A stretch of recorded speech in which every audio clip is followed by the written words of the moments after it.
natin yung accuracy nito. Lagay lang po yung magazine. Ito. Okay. Always safety po tayo bago tayo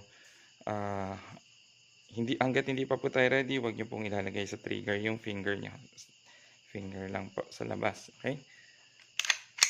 Okay. So, firing.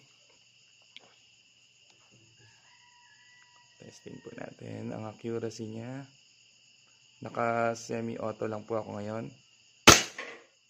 Very accurate po siya.